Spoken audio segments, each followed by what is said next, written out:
Assalamualaikum warahmatullahi wabarakatuh. Selamat pagi rekan-rekan semua, Bapak dan Ibu semuanya. Selamat datang pada webinar Esri Indonesia hari ini. Perkenalkan sebelumnya, nama saya Andika Hadi Utama, saya biasa dipanggil Hadi.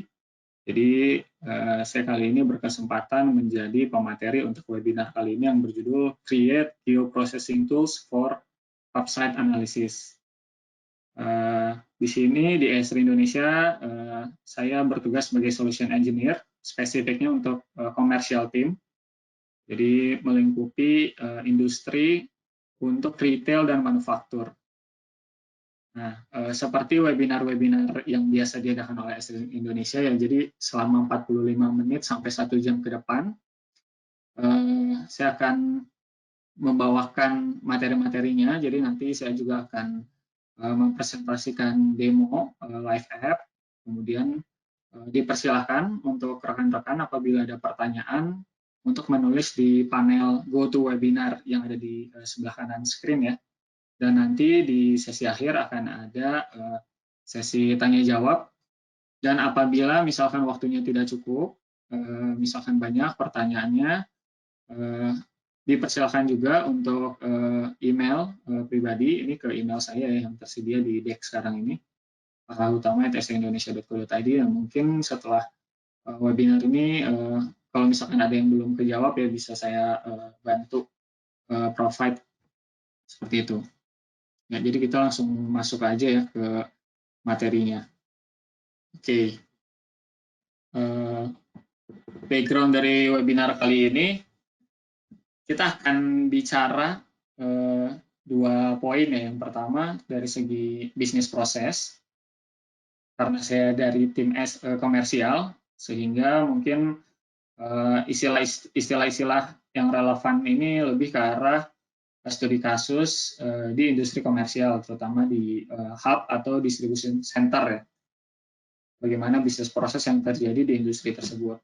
Nah, cuman poin keduanya juga tentu saja kita akan berdiskusi dari sisi teknikalnya, sehingga memang pada webinar kali ini akan lebih terasa pembahasannya apabila buat rekan-rekan yang sudah memiliki background GIS ya, seperti itu. Seperti yang kita ketahui, awareness mengenai location analytics ini makin hari makin terkenal, makin tren.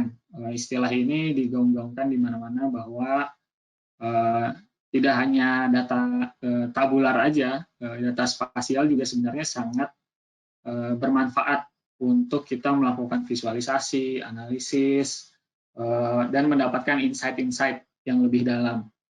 Dan sering disebut data is the new oil.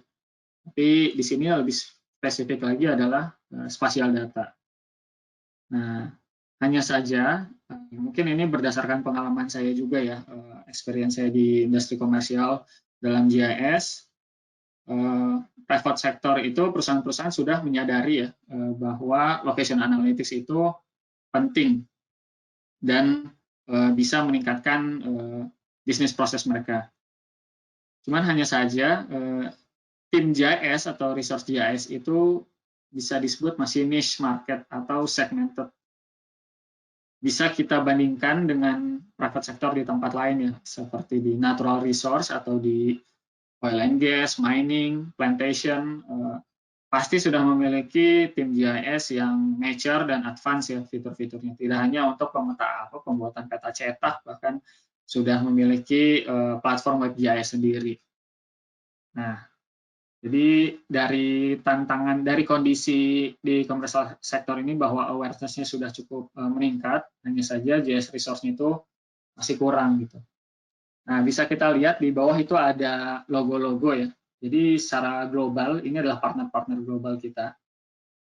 Banyak pelaku usaha di komersial industri ini sebenarnya sudah implementasi GIS. Ya, contoh ada KFC, Walgreens, Starbucks, dan yang lainnya.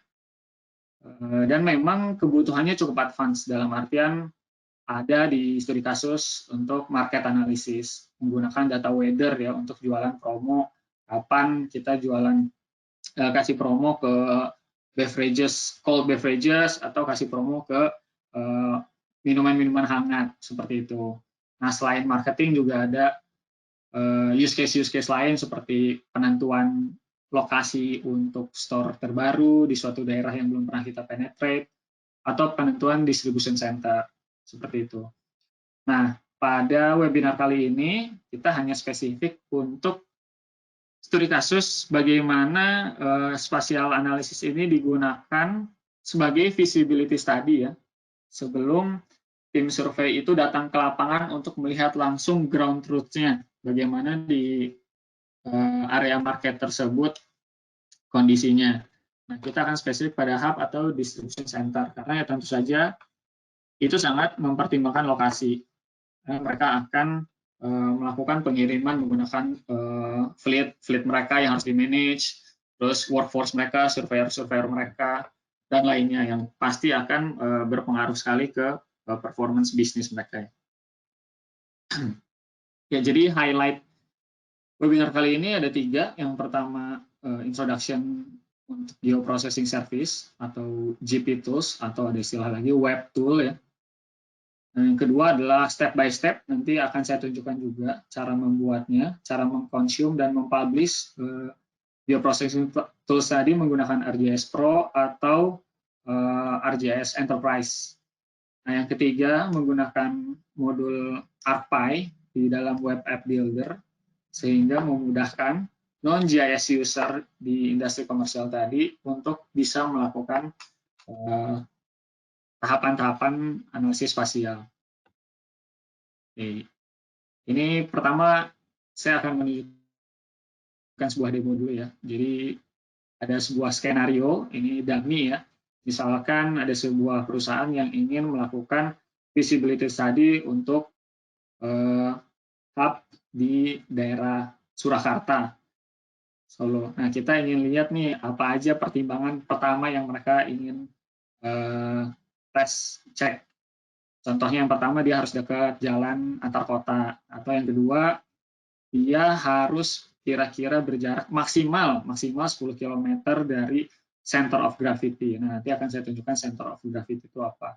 Dan yang ketiga harus juga mempertimbangkan situasi dari POI di sana. Misalkan auto service, contohnya bengkel-bengkel atau pom bensin, bisnis facility itu seperti pabrik, kawasan industri, ruko atau rukan gitu ya. Yang ketiga residensial, sama convenience atau grocery store. Karena tentu saja ketika sebuah perusahaan akan membangun hub dalam skala yang besar, membutuhkan juga pekerja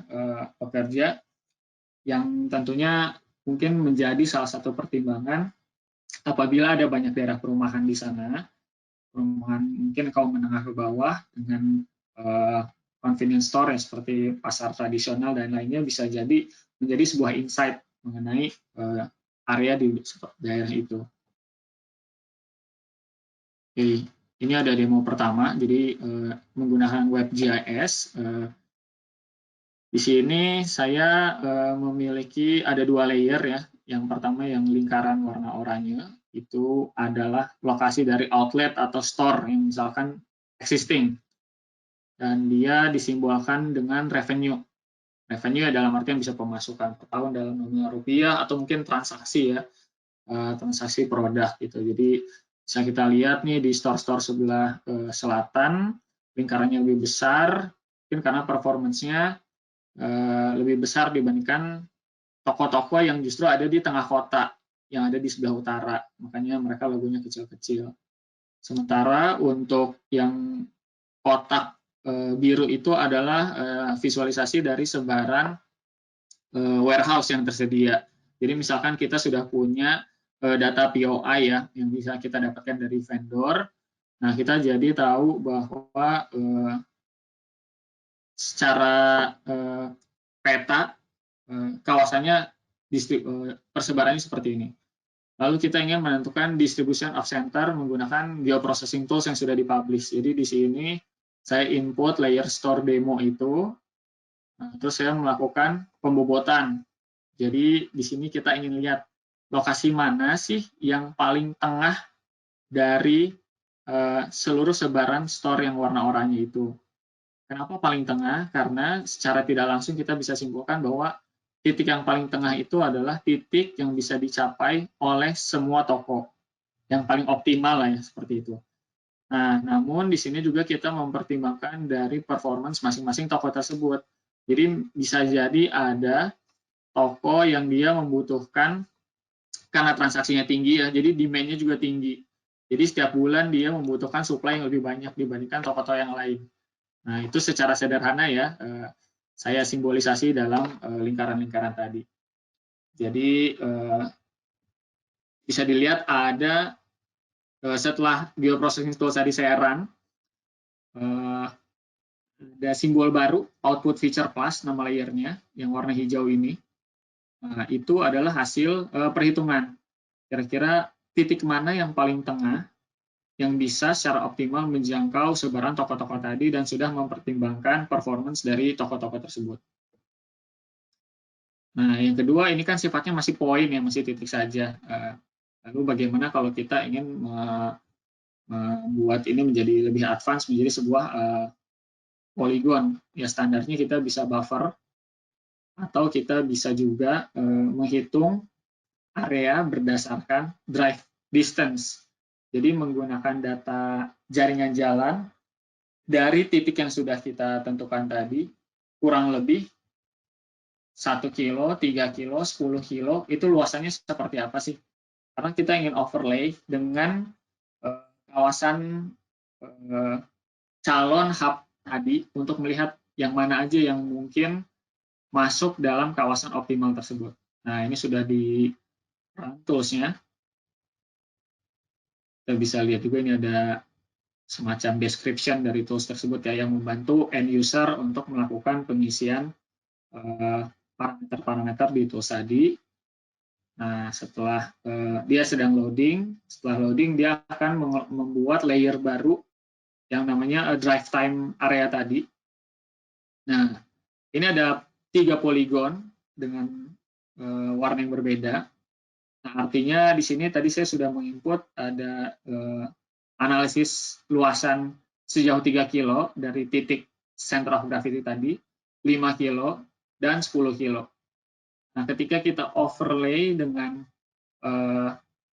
sebaran warehouse ya, sebaran gudang tadi sebagai calon hub, nah di sini kita bisa melihat titik-titik mana saja yang kira-kira masuk nih dan bisa menjadi kandidat selanjutnya untuk analisis selanjutnya. Nah, cuman kita bisa lihat juga bahwa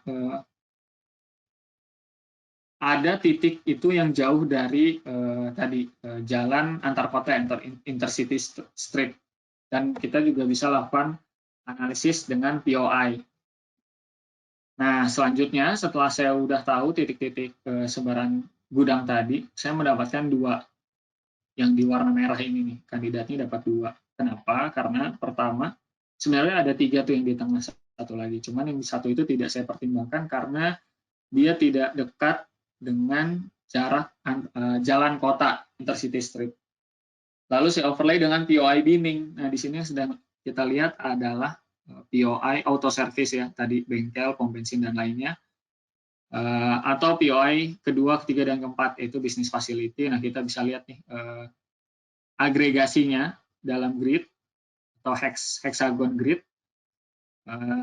Dan kita lihat nih dari titik warna merah yang di sebelah utara sama sebelah timur, bagaimana kondisi POI-nya. Dan ini sifatnya binningnya itu dynamic, jadi ketika misalkan kita zoom atau zoom out, zoom in atau zoom out skalanya itu akan mengikuti.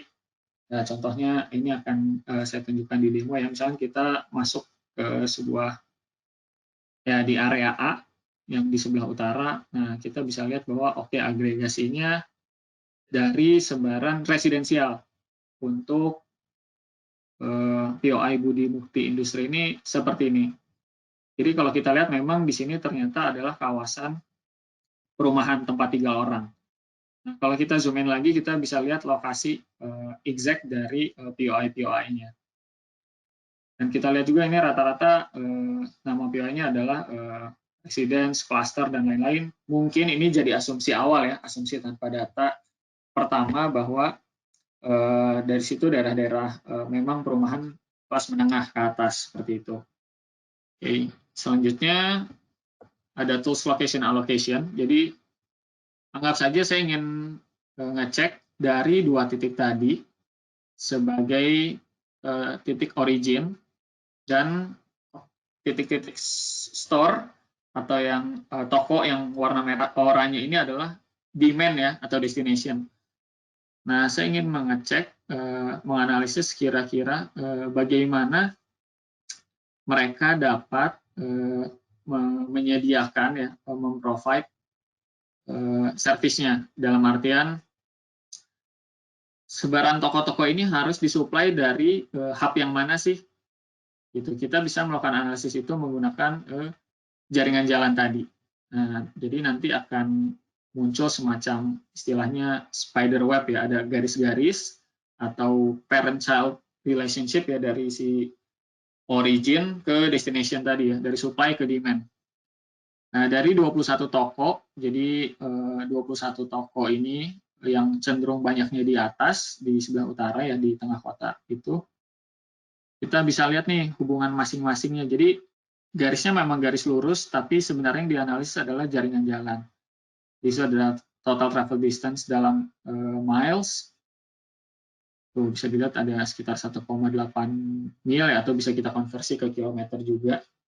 Nah, tapi kalau kita lihat ke titik dari suppliernya, nanti dia memberikan informasi allocated demand-nya dari 21, dia sanggup untuk memprovide 9 titik. Nah, sisanya itu di-provide dari titik yang sebelah bawah, berarti yang sebelah timur.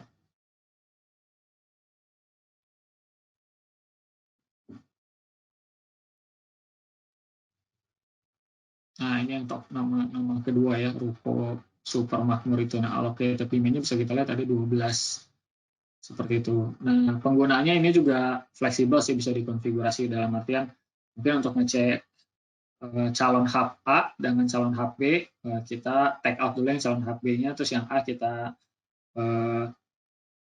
analisis dan kita ingin lihat nih kira-kira total travel time atau total travel distance-nya berapa. Kalau di sini sebenarnya udah ada hitungan otomatis ya, yang sifatnya statik dari S-Ring mengenai travel time. Jadi dia sudah ada parameter-parameternya. Kalau misalkan pakai vehicle secara umum itu per kilometer berapa menit, kalau truk itu per kilometer berapa menit. Nah, ada perbedaan kecepatan itu. Cuman itu cukup mungkin random ya. Jadi saya sendiri lebih mempertimbangkan menggunakan jarak karena udah pasti definite kan kalau satuan kilometer. Seperti itu. Nah, tadi adalah contoh seorang end user melalui WebGIS app gitu ya, lewat browsernya melakukan analisis. Nah, sebenarnya hal-hal yang tadi dilakukan itu adalah kita mengeksekut geoprocessing tools. Perbedaannya adalah tadi dilakukan di WebGIS. Nah, mungkin buat rekan-rekan yang sudah berpengalaman bekerja sebagai GIS, jadi geoprocessing tools itu udah bukan hal yang baru lah istilahnya, itu hal yang biasa sehari-hari kita kerjakan. Nah, ini itu yang gambar di sebelah kanan ya, yang satu tampilan di ArcMap, yang di depannya itu adalah tampilan di ArcGIS Pro. Intinya ketika geoprocessing tools itu ibarat sebagai UI-nya ya, wizard atau dialog box di mana end user bisa berinteraksi dengan tools analisis dengan menginput parameter, terus mengatur gitu ya, parameternya ini apakah teks atau integer atau layer yang mana bisa kita input, bisa manual, bisa pilihan ganda gitu ya. Terus dia juga memiliki fungsi-fungsi apabila ternyata yang kita input salah gitu, harusnya required, tapi pas kita run belum kita input, nah nanti dia memberikan message dan lainnya.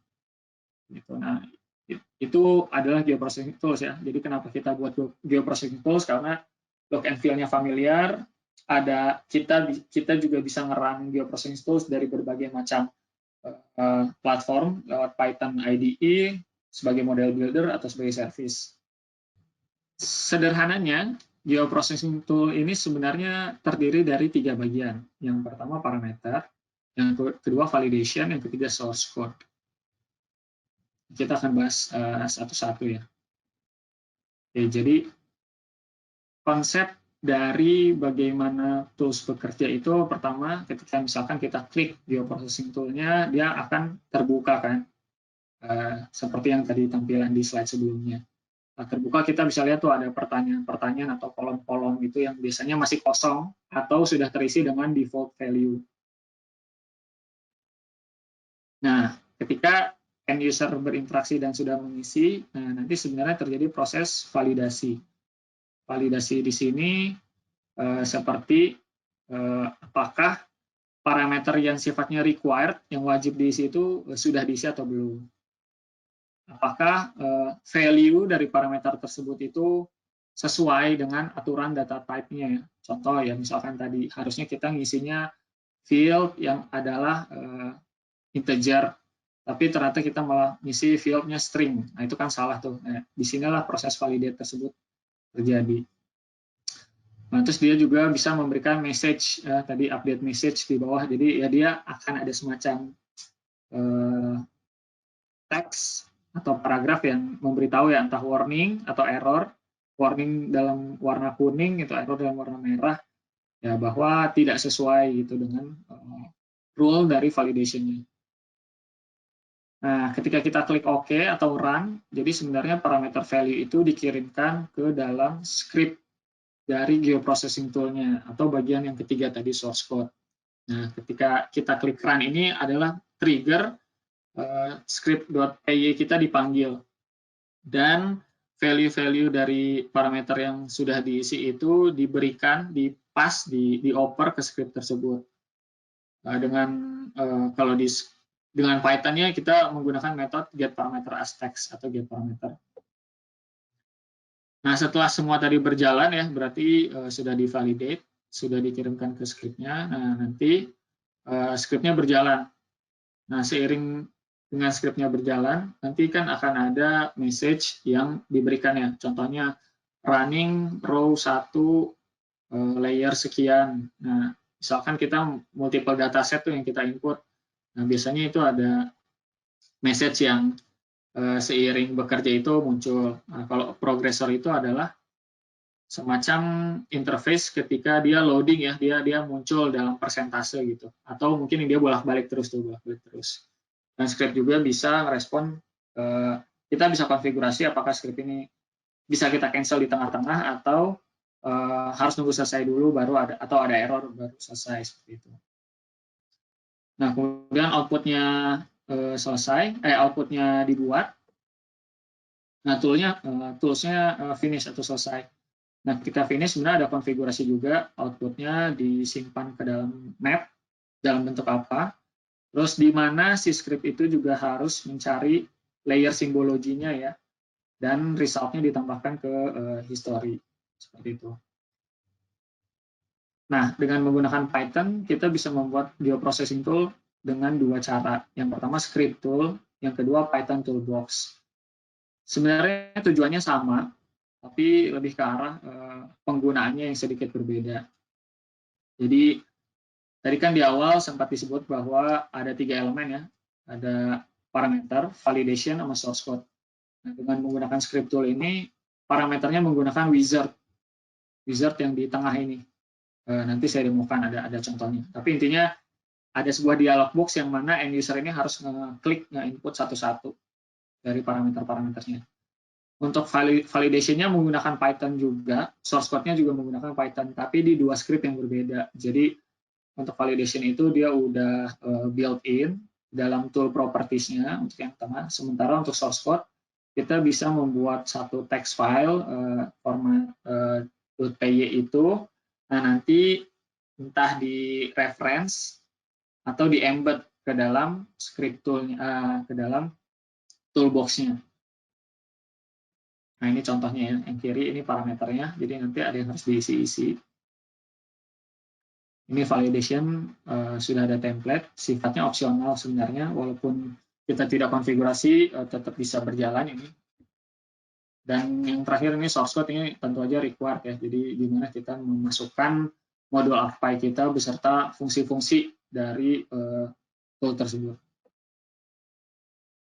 Nah, kalau menggunakan Python Toolbox, dia dalam satu script, jadi dalam satu single script. Source-nya parameter dan validation itu ada di situ. Jadi dalam bentuk Python class semuanya store di sini, dan berdasarkan penggunaannya ini dia memang lebih menawarkan konsep yang lebih fleksibel lah, karena kita yang di sini JS admin yang harus nge-script sendiri kan, yang dia menulis variabelnya apa, metodenya apa, fungsinya apa. Sementara kalau yang script tool tadi ada yang sedikit baku di bagian tadi ya parameternya, di bagian parameter karena menggunakan wizard atau dialog box itu. Nah ini contoh ya, kita bahas sekarang terkait parameter. Jadi di sini kita lihatnya ada 4 nih, ada input features, output feature class, point placement atau distance. Nah di sini kita sebenarnya ada konfigurasi yang harus kita lakukan. Contohnya seperti ini nih. Jadi ketika input itu kita harus tahu sebenarnya ya ini label itu yang muncul di dialog box kepada user. Terus name ini adalah dari akan menjadi objek pada Python-nya. Jadi harus sama ya dengan script yang nanti kita tulis. Jangan sampai beda, jangan sampai ada spasi dan lainnya. Terus data type ini konfigurasi mengenai apakah dia ya feature layer, raster layer, atau value ya.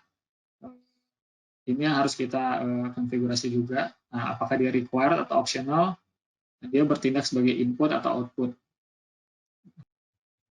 Nah, kalau di script tool itu, dia nggak semua dari seluruh properties parameter ini terbuka. Tapi ada sekian, kalau nggak salah hanya 9 ini yang ada di screen. Sementara sebenarnya ada parameter-parameter lain yang itu dikonfigurasinya harus menggunakan script.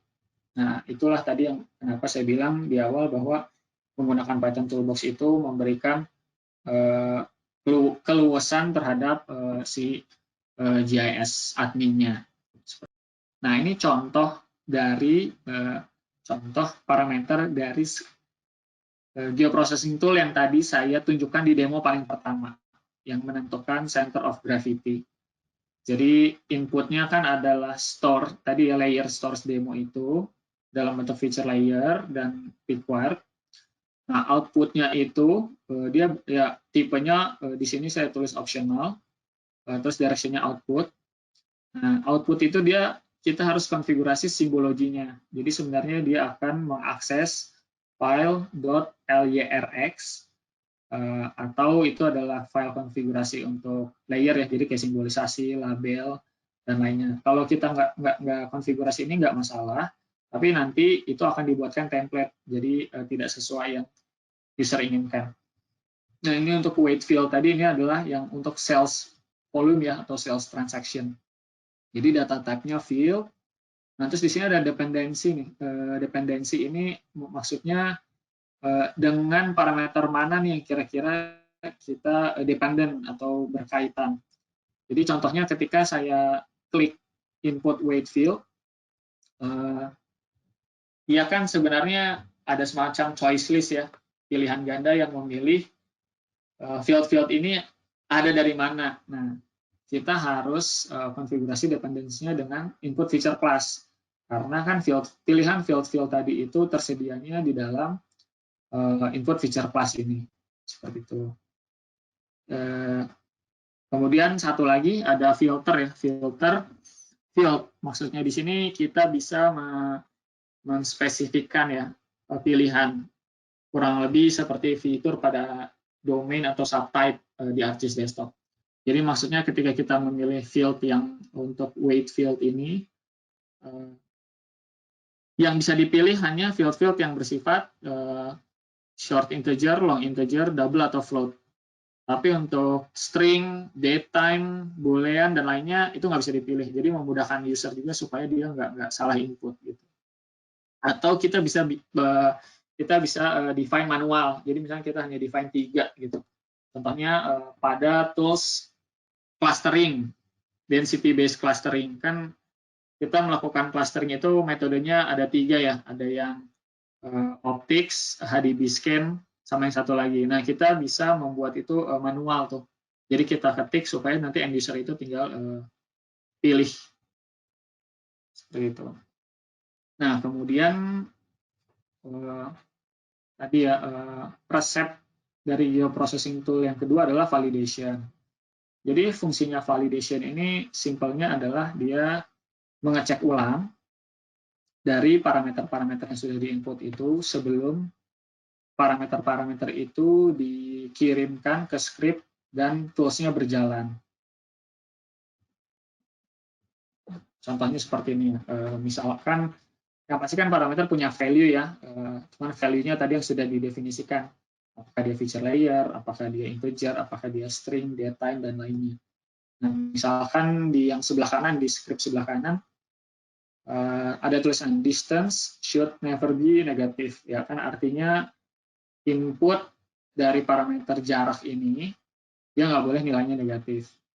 Nah, di sini kita define bahwa apabila dia kurang dari sama dengan 0, maka tools itu set error message, maka nanti akan muncul distance value cannot be a negative number, sehingga end user itu bisa melihat kan, terus dia ganti inputannya tadi.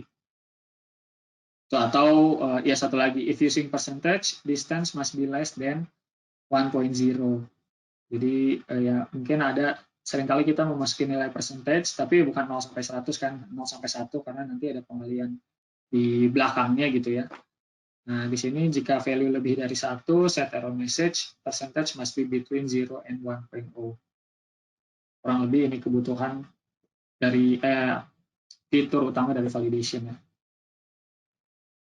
Nah, yang ketiga adalah elemen source code. Jadi tadi yang pertama parameter, yang kedua validation, yang ketiga source code. Source code ini adalah apa yang kita desain atau apa yang kita harapkan dari tool ini berjalan. Tentu aja kan di sini JS admin itu diberikan tanggung jawab untuk membuat tools analisis yang membantu bisnis proses yang relevan. Nah, ini nanti akan didesain oleh JS admin tergantung dari metode atau function apa yang dibutuhkan. Nah, misalkan di sini hanya untuk tadi ya menganalisis center of gravity. Modul ARPA yang saya pakai itu fungsinya min center. Nah, ini sintaksnya sebenarnya di dokumentasinya udah ada bahwa penulisannya harus seperti ini. Input dulu, output, weight field, dan selanjutnya. Yang paling atas ini library-library yang dibutuhkan, yang diimport. Nah, yang di kotak hijau, jadi ada function get parameter as text. Nah, 0, 1, 2, 3, 4. Ini adalah apa yang muncul di dalam dialog box atau UI wizard dari geoprocessing tool. Jadi ketika kita mendefine variabel input feature class, arpy.get parameter as text, jadi untuk indeks nomor 0 ini, input feature class ini didefinisikan untuk input urutan pertama. Seperti itu. Makanya kalau tadi saya sempat bilang, jadi pendefinisian variabel di sini itu harus sama dengan pendefinisian yang di parameters ya. Cuman tadi perbedaannya kalau di script tool menggunakan UI wizard ini, kalau di Python toolbox dia menggunakan scripting manual. Kemudian fungsinya saya define di sini, terus execute run. Nah, ini simple sih. Sementara kalau di Python toolbox ya ini dia bersifat, ini template-nya udah ada di dokumentasi di web ArcGIS Pro, dia itu bersifat bertindak sebagai Python class. Jadi kalau misalkan ada banyak tool itu semuanya akan di-manage di satu script ini. Jadi misalkan satu tools center of gravity service area. Nanti ada fungsinya, function initialize, get parameter info. Nah, di sini lah saya mendefinisikan parameter tadi. Misalkan display name-nya input feature class, name-nya input features, data type-nya GP feature layer, dan selanjutnya. Gitu. Ini perbedaan yang antara script tool dan Python Toolbox. Oke. Nah, tentu saja kita juga harus lihat ya dari dokumentasi API yang tersedia di website ArcGIS. Jadi dia udah ngasih informasi mengenai sintaksnya seperti apa dan parameter-parameternya, explanation-nya sama data type-nya.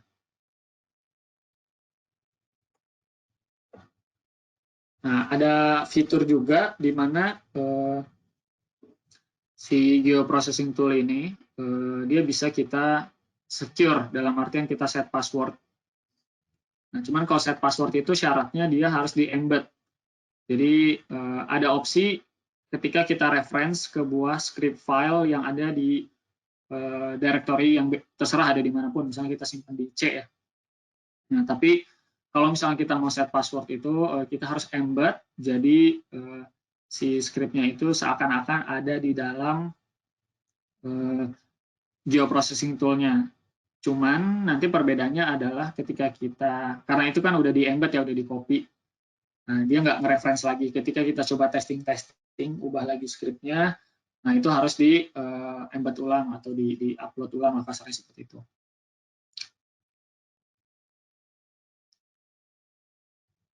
Ini lebih ke arah ya security, karena ini kan bisa di copy juga ya, kita bisa saling share geoprocessing tools ini, dan mungkin kalau misalkan bernilai jangan sampai ada orang lain yang bisa dapat dan akses ke tools-toolsnya. Ini membantu di bagian sini.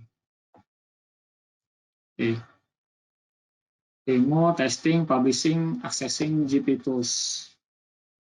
Nah, jadi strateginya adalah sebelum kita mempublish ke web tool tadi, ke WebGIS, kita harus tes dulu di desktop, lokal desktop kita. Di sini saya menggunakan ArcGIS Pro dengan dataset yang sama.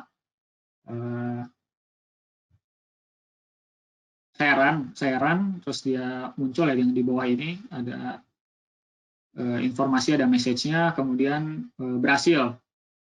Jadi message-nya berhasil, di petanya juga udah ada output-nya. Nah, setelah sudah berhasil di run, itu syarat pertama si geoprocessing tool ini dipublish. Nah, cara mempublishnya kita buka history pane, terus kita share as web tool. Nah, sebelum mempublish kita juga harus melakukan dokumen atau ini ya, mengisi metadata karena di sini sifatnya memang required, jadi belum bisa kalau kita belum bisa publish kalau belum isi dari metadata ini. Karena ini cukup berguna ketika misalkan kita atau ada end user ya, atau ada orang lain ingin melihat geoprocessing service-nya, terus kebingungan dengan informasi-informasi detail terkait ya sintaksnya bagaimana, penjelasan dari parameternya seperti apa, input-inputnya tuh harusnya input apa. Oke. Nah, setelah tadi berhasil, kita buka history pane, terus kita share as menjadi web tool.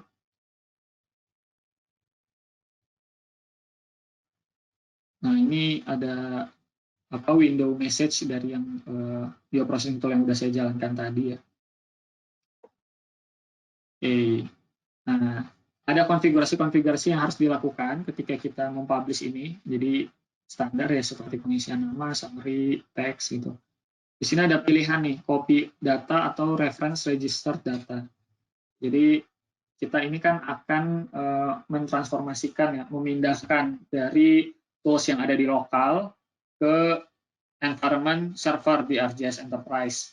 Jadi sebenarnya ada dua pilihannya, reference atau copy data. Yang kedua, di sini saya inputnya user defined value. Ada tiga pilihan. Apa itu perbedaannya? Nanti saya coba jelasin ya. Terus ada pertanyaan lagi terkait execution mode, asynchronous atau synchronous. Nah, jadi ketika publish itu konsepnya seperti apa sih? yang berpindah dari lokal ke environment server tadi. Nah, jadi ketika kita copy data di sini dalam artian pertama geoprocessing-nya itu sendiri ditambah dengan data input dan output-nya itu kita bisa definisikan. Jadi kalau di ArcGIS Enterprise udah ada satu elemen yang namanya ArcGIS Data Store. Dia berfungsi sebagai tempat untuk hosting data tersebut. Jadi ketika dari environment lokal ke environment server itu nanti dia memang akan berubah. Kalau misalkan copy data, dia akan berubah, maksudnya berubah data path-nya. Tapi kalau reference itu, nah nanti juga harus dipertimbangkan dia reference ke folder atau reference ke relational database. Nah, ketika dipublish, output itu sebenarnya akan di-save di sisi klien atau di sisi server. Itu kita punya opsi untuk membuat map image layer. Map image layer itu adalah cara di mana kita save result dari analisisnya di server. Jadi klien itu melakukan analisis, tapi sebenarnya load-nya itu dilakukan di server. Tapi kalau memang ingin melakukan download data juga itu nanti ada opsinya sih, tapi lebih konfigurasi itu dilakukannya di sisi konfigurasi aplikasinya, bukan dari geoprocessing tool-nya. Dan yang ketiga adalah execution mode tadi ya, sinkronus atau asinkronus. Perbedaannya kalau sinkronus itu si sisi klien itu dia menunggu servernya sampai menyelesaikan geoprocessing tool tadi baru mendapatkan result. Sementara kalau asinkronus itu sisi klien itu dia bisa sambil melakukan task yang lain paralel, kasarnya kurang lebih seperti itu. Jadi kalau misalkan kita mengharapkan result yang menggunakan map image layer tadi, kita konfigurasi dengan asinkronus. Oke. Yang terakhir mengenai bagaimana end user itu berinteraksi dengan dialog box-nya ya. Itu ada 3 pilihan, user defined value, choice list, dan constant value. Kalau user defined value itu end user diperbolehkan untuk memilih dari layer-layer yang tersedia pada web map-nya. Sementara kalau choice list itu predefined. Jadi kita udah pilih ya, misalkan ya tadi kurang lebih sama seperti domain atau subtype. Jadi kita udah predefined sebelumnya apa aja input yang bisa mereka pilih. Sementara kalau constant value bisa jadi pertanyaannya itu nggak muncul ya di dialog box-nya, tapi sebenarnya udah di-input. Misalkan contohnya adalah pertanyaan terkait ini output-nya mau disimpan di mana, di database yang mana, apakah di data store ArcGIS atau udah ada directory files-nya. Nah, itu bisa kita define sebagai constant value. Oke. Tadi geoprocessing tool-nya udah selesai di design, di author, dan di publish. Sekarang kita pindah ke aspek dari web aplikasinya. Jadi di sini menggunakan web app builder. Web app builder itu adalah semacam platform atau produk yang tersedia dalam ArcGIS Enterprise untuk membuat aplikasi WebGIS. Jadi di sini udah tersedia widget-widget yang sifatnya template dan sering digunakan. Nah, kita bisa input geoprocessing service. Cara kita membuktikan setelah dipublish itu dari geoprocessing tool-nya, kita bisa cek portal kita, web portal kita, portal for ArcGIS. Terus kita lihat udah ada tools-nya atau belum, dia share as everyone, share as public, nah terus kita cek seperti itu. Atau kalau dari sisi ArcGIS server, nah nanti dia akan menghasilkan geoprocessing service. Nah, kalau di kasus saya ini, satu lagi dia menghasilkan map service untuk tempat output-nya. Seperti itu. Nah, nanti kita lihat ini REST URL-nya. Jadi ini yang bertindak sebagai REST API. Jadi geoprocessing tool yang awalnya itu bertindak di lokal desktop aja, setelah dipublish, dia bersifat sebagai web service. Dan kita bisa copy dari REST service ini ke dalam widget dalam web app builder. Nah, nanti akan muncul nih window untuk mengkonfigurasi dari tools ini tersebut.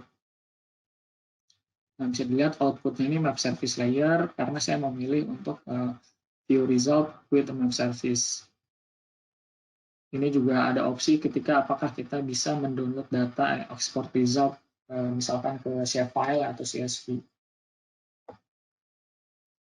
Oke.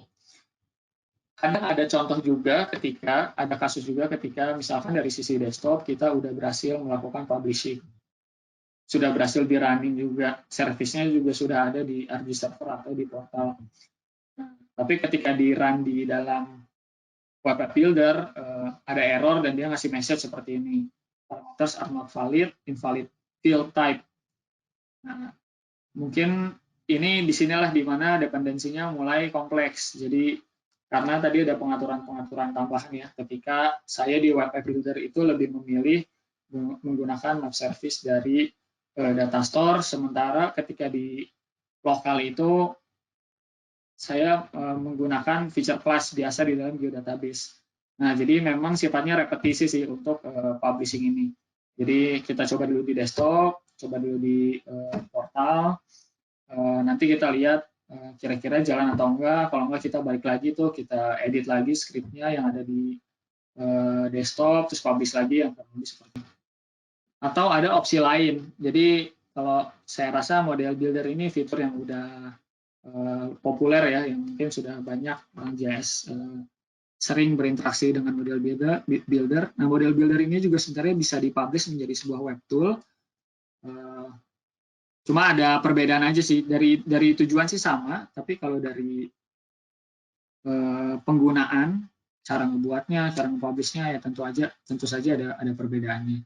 Kayak gini kan kalau untuk orang awam dari user interface lebih enak karena kita bisa melihat langsung ada inputnya, ada toolsnya, ada outputnya jadi apa, nah terus dan seterusnya. Sementara kalau di script tool atau di Python Toolbox kita harus scripting sendiri manual dan kita set sendiri di apakah dia sebagai intermediate data, variabelnya apa dan lainnya.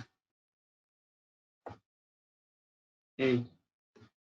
Kesimpulan pertama ya, jadi geoprocessing service ini bisa dibuat menggunakan model builder, script tool, atau Python Toolbox. Dan tadi resep untuk geoprocessing service atau web tool itu 3, ada parameters, ada validation, dan source code. Workflow-nya, yang pertama kita ngedesain dan membuat ya, kita buat toolnya, buat tool yang isinya 3 tadi ya, parameter, validation, dan source code, terus kita dokumen, kita isi metadata-metadatanya, nanti kita run di desktop.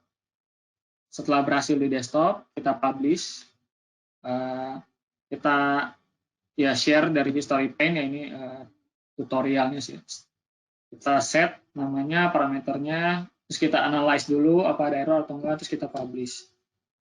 Nah, kemudian consume and use. Jadi salah satu fitur yang menarik adalah geoprocessing tool itu bisa digunakan di banyak tempat. Jadi di web map viewer nanti itu juga akan ada web map viewer yang ada di portal for ArcGIS ya, di desktop, di ArcMap, di ArcGIS Pro, atau di Python script di IDE sendiri yang tadi Jupyter Notebook atau di IDE lainnya. Kita bisa import toolbox yang udah dibuat di web app builder yang tadi sudah saya contohkan, atau di custom web applications karena dia sifatnya kan REST API, REST service. Kesimpulan kedua, JS Admin bisa membuat geoprocessing tool dengan bantuan modul ArcPy, JS API for Python, atau package-package Python lainnya ya, third party library lainnya. Sebenarnya tujuan dari geoprocessing tools ini lebih ke arah di mana mungkin banyak tim analis yang sifatnya non-GIS ya, seperti analis di dalam departemen-departemen mungkin sales atau logistics atau property, real estate ya. Pastikan masing-masing perusahaan di dalam retail itu dia punya tim-tim lain yang memang tetap harus melakukan analisis. Mungkin secara konvensional biasanya tim tersebut dia propose ke tim GIS-nya atau ke vendor mungkin ya. Terus lalu dilakukanlah sebuah analisis spasial, nanti di-deliver outputnya gitu. Nah, dengan menggunakan geoprocessing tools ini, hal tadi, requirement mengenai bisnis proses tadi itu bisa membantu memudahkan non-JS user untuk melakukan analisis-analisis non-spasial tadi. Nah, sehingga ada yang namanya istilahnya guided atau simplified spatial analysis di dalam web app builder. Jadi sifatnya udah WebGIS. Nah, di bawah ini ada logo ArcGIS Enterprise beserta elemen-elemennya. Jadi web app builder itu sebenarnya adalah app builders ya, atau aplikasi yang emang tugasnya membuat web aplikasi lagi di dalam platform ArcGIS Enterprise, dan dia ada di dalam portal for ArcGIS. Nah, sementara untuk ArcGIS Server, dia berfungsi untuk sebagai engine atau mesin yang istilahnya host dari web services tadi ya, REST service untuk layers atau REST service untuk geoprocessing tools. Dan data store itu adalah tempat di mana kita host untuk data-data yang sifatnya istilahnya ada di dalam ArcGIS tadi. Karena selain berinteraksi dengan data hosted itu, ArcGIS Enterprise juga menawarkan opsi untuk connect ke database lain ya, misalkan SQL Server atau Oracle atau PostgreSQL dan lainnya. Nah, tapi data store ini sudah bawaan dari built-in dari ArcGIS. Ya, ini yang tadi udah saya sempat sebutkan ya sebelumnya, kita bisa consume dari ArcGIS Pro atau ArcMap, ArcGIS Enterprise Portal, dari Python atau custom web lainnya. Oke, jadi kurang lebih materi dari saya terkait membuat geoprocessing tools untuk hub site analysis seperti itu. Jadi intinya sih bagaimana kita memudahkan workflow analisis untuk non-JS user menggunakan geoprocessing tools dan web app builder. Yang pasti ada konsiderasi-konsiderasi yang lebih kompleks dan advance ya, yang harus dipertimbangkan dari masing-masing tim. Seperti itu. Ada learning resource ya dari saya kalau misalkan ingin memperdalam mengenai geoprocessing tool. Jadi ini adalah materi yang tiap tahun dibawakan oleh tim product team geoprocessing dari S3 Inc. Jadi di user conference atau di Dev Summit, Developer Summit, materi ini selalu ada beserta dengan update-nya. Dan ada learning resource lain juga ya, kalau untuk yang sifatnya video atau tutorial dari YouTube ini ada Creating Python Toolbox Using ArcGIS 1.1. Itu cukup menjelaskan sih, cukup enak penjelasannya dalam bahasa Inggris, dan yang pasti documentation dari website ArcGIS Pro terkait ArcPy. Seperti itu. Sekarang kita masuk ke sesi tanya jawab. Jadi silahkan ya buat teman-teman yang mau bertanya. Untuk mengisi di panel sebelah kanan, saya coba baca satu-satu dulu. Oke, ini ada yang pertanyaan pertama mungkin. Apakah script tool dapat ditemukan di ArcMap desktop? Jadi script tool sama Python Toolbox itu sudah disupport di ArcMap dan di ArcGIS Pro. Jadi sebenarnya udah cukup lama sih ya, dari 10.1. Jadi untuk pembuatan script tool atau Python Toolbox itu juga udah disupport di ArcMap atau di ArcGIS Pro, cuman perbedaannya terkait compatibility-nya aja. Jadi ketika kita publish ke ArcGIS Enterprise, perlu dicatat bahwa untuk ArcGIS Enterprise versi 10.6 sampai 10.8 itu dia hanya kompatibel dengan ArcGIS Pro 2.5, sama untuk ArcMap-nya saya lupa versi sekian, 10.6 juga. Jadi perbedaannya adalah ada yang satu dia hanya bisa consume saja, atau yang lebih rendah versinya itu hanya bisa, yang lebih rendah versinya hanya bisa consume aja, sementara yang versi terbaru itu di atas 26 itu dia bisa sharing juga. Apakah geoprocessing tool bisa di host dan run di Agwal? Ya, jadi jawabannya bisa. Cuman dengan syarat dari geoprocessing tool ini sendiri juga sudah di-share public dari sisi ArcGIS Enterprise-nya. Jadi geoprocessing tool ini hanya bisa, kalau gitu saya ralat jawabannya. Jadi geoprocessing tool ini hanya bisa di host di ArcGIS Enterprise saja karena fitur ArcGIS Server tadi. Tapi kalau misalkan kita share dari geoprocessing tool-nya dan di-run di ArcGIS Online, itu nggak masalah, bisa. Cuman ya nanti kembali lagi ke script-nya. Jadi pastikan banyak dependensi yang berpengaruh. Gitu. Jadi kalau di host ya hanya bisa di ArcGIS Enterprise, tapi di run bisa di Agol. Apakah analisis ini bisa diaplikasikan juga untuk industri oil and gas? Oh iya, jadi tentunya kalau saya pikir untuk industri-industri yang sudah memiliki tim GIS yang lebih advance ya, mungkin ini juga hal yang sudah biasa mereka lakukan dalam daily operations.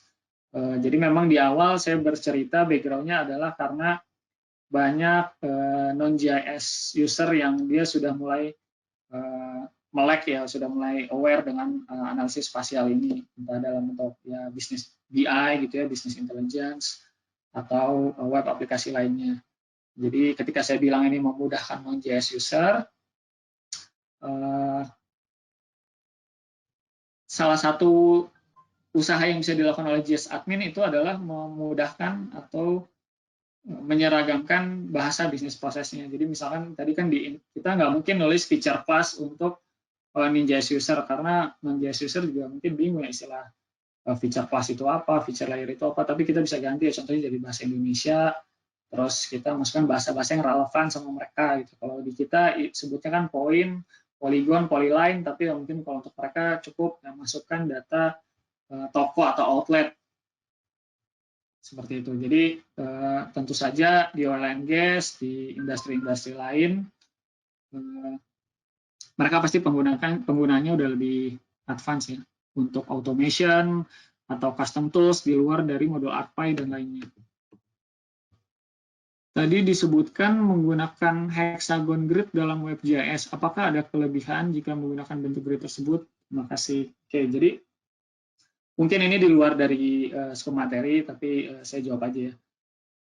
Hexagon grid tadi membantu ketika kita memiliki data point yang jumlahnya banyak, sehingga ketika kita dalam skala besar, kita udah nggak bisa mendapat insight yang jelas lagi. Dalam artian mungkin ada data point yang numpuk gitu, tapi sebenarnya seberapa banyak gitu. Memang se-crowded itu atau enggak. Contohnya heat map ya, heat map itu kadang bisa misleading. Ketika kita tahu, oke, di situ ada banyak, tapi sebenarnya ada berapa banyak sih gitu, dibandingkan dengan daerah-daerah lainnya. Nah, hexagon grid ini membantu kita at a glance, kita bisa melihat bahwa agregasi dalam suatu luasan hexagon itu ada berapa, makanya tadi kan labelnya juga muncul ya, ada berapa ratus, ada berapa puluh, dan dia sifatnya dinamis, jadi ketika kita zoom in, zoom out, nah agregasi luasan wilayahnya juga mengikuti, jadi bukan berarti dia statik, misalkan hexagon dengan luasan 1 km, dan ketika kita zoom in ya tetap aja 1 km, nah itu juga kurang optimal kan, seperti itu. Apakah ada list function untuk perintah yang sama, sehingga hanya perlu mengganti field ID pada data kita tanpa melakukan coding? Oke, jadi untuk melakukan custom atau geoprocessing tools tadi, memang yang paling mudah sih menggunakan model builder ya. Jadi kalau model builder itu kita tinggal buka dari toolbox yang ada, terus kita drag and drop. Atau kita search juga bisa. Nah, setelah drag and drop tadi, dia akan membuat semacam flowchart ya. Jadi misalkan untuk tools, create feature class, atau buffer. Nah, nanti kita harus cek inputnya apa, outputnya apa. Tapi semuanya ada UI-nya. Jadi nggak perlu script manual gitu. Tapi kita bisa lihat untuk buffer ini inputnya apa, parameternya apa aja kan, ada luasan, ada area gitu, ada case field, dimension field, dan lainnya. Saya ingin mengeksplor multi-page feature class dari point cloud menjadi multi-page. Apakah ada fungsi-fungsi yang sudah ada di ArcPy? Oke. Jadi untuk menjawab pertanyaan ini cukup spesifik ya. sejujurnya saya belum pernah explore untuk fitur di dalam bagaimana mengubah multi-patch yang dari point cloud menjadi multi-patch yang di ArcGIS Pro.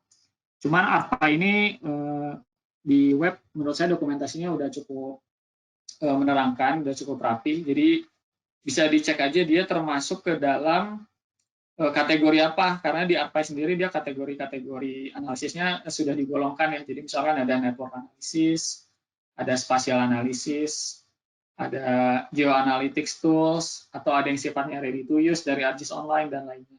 Jadi mungkin bisa langsung cek di sana ya. Untuk publish toolbox yang sudah dibuat, apakah bisa langsung dari Python ke Enterprise atau harus lewat ArcGIS Desktop? Oke. Saya belum pernah coba langsung, tapi sepengalaman saya ini sebenarnya di ArcPy udah ada functionnya. Jadi kita bisa ada semacam create staging service definition dulu. Cuman ya itu dia nggak lewat UI tadi, tapi udah ada function-functionnya ya. Jadi kita harus define dulu service definition untuk geoprocessing service-nya. Terus define semuanya di sana ya, username, dan kredensial untuk ArcGIS Enterprise-nya. Oke, ini ada pertanyaan yang cukup spesifik ya. Kami memiliki sensor speed, position, shocking pada truck fleet kami di tambang. Bagaimana menghitung speed flow dan menampilkan pada WebGIS? Bagaimana menghitung banyaknya shocking event dan menampilkan pada WebGIS? Terima kasih. Nah ya, kembali lagi ya, ini cukup advance sih fiturnya, dan mungkin harus di-assess dulu. Jadi input datanya ini sebenarnya apa, value-nya seperti apa dalam feature layer atau bagaimana. Tapi ini harus cek lagi sih Bapak atau Ibu yang bertanya bahwa dia menggunakan function apa dalam ArcPy, harus dicek langsung ke dokumentasinya. Apakah dia appropriate penggunanya atau enggak. Nah, masalah menampilkan pada WebGIS sih, asalkan feature itu bisa dikonsum oleh ArcGIS dalam bentuk pre-service gitu ya, di host di ArcGIS Enterprise atau di ArcGIS Online, menampilkannya mudah, tapi di sini yang menjadi tugas cukup beratnya adalah melakukan analisis yang sebelumnya ya. Web App Builder dari ArcGIS Online kesamanya dengan Web App Builder dengan ArcGIS Enterprise yang beresensi Thanks. Oke, jadi kurang lebih sih sama, cuman beberapa fitur yang di ArcGIS Online itu kan dia akan connect ke kredensial dari ArcGIS Online. Contohnya ketika saya tadi melakukan analisis network analis, itu dia sebenarnya tidak menggunakan data network dataset yang kita miliki sendiri, melainkan menggunakan web service yang sudah disediakan oleh Esri Inc. Nah, untuk melakukan service area tadi, dia akan memakan credits. Jadi setiap satu rute, setiap satu service area, setiap satu analisis itu dia ada hitungannya akan memakan credits. Nah, di ArcGIS Online itu udah bisa dilakukan tuh. Nah, di ArcGIS Enterprise itu tergantung dari versinya, dari versi berapanya. Kalau misalkan dia versi terbaru, itu tetap harus dikonfigurasi untuk connect dengan account ArcGIS Online kita. Karena ArcGIS Enterprise kan anggapannya adalah on-premise ya, jadi di dalam environment sendiri bisa jadi juga nggak connect ke ArcGIS Online. Jadi harus dilakukan konfigurasi itu dulu. Widget Geoprocessing Tools bisa di-add ke Web App Builder, udah ya, tadi udah saya demoin, itu udah bisa. Oke, ini nampaknya masih banyak pertanyaan yang belum saya jawab. Sebentar. Coba saya... Oh, oke. Oke, ini ada pertanyaan yang mungkin relevan dengan situasi sekarang ya.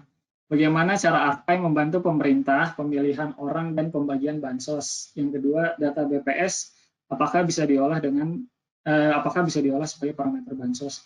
Nah, itu kembali lagi, Pak. Jadi, yang pertama kita harus mendesain dulu logika dari analisisnya seperti apa.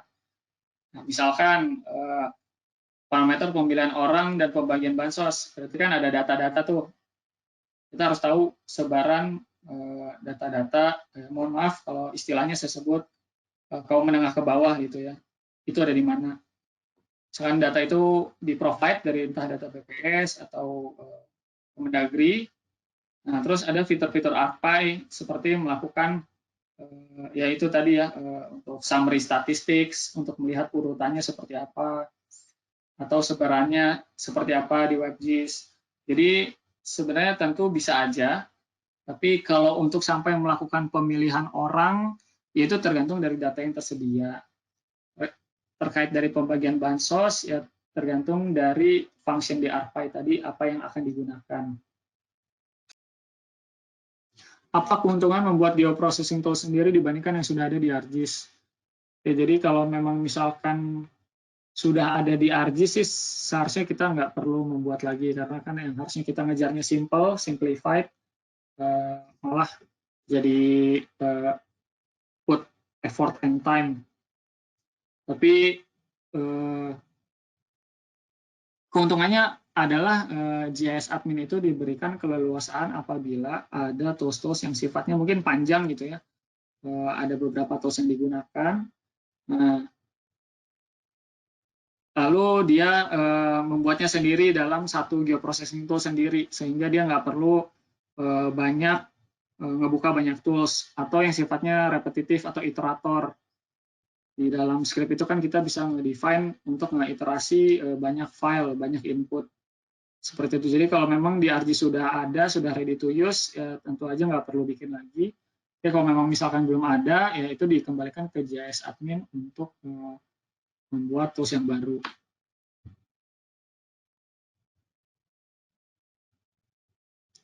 Apa perbedaan ArcMap dengan ArcGIS Pro? Jadi sama-sama ArcGIS Desktop.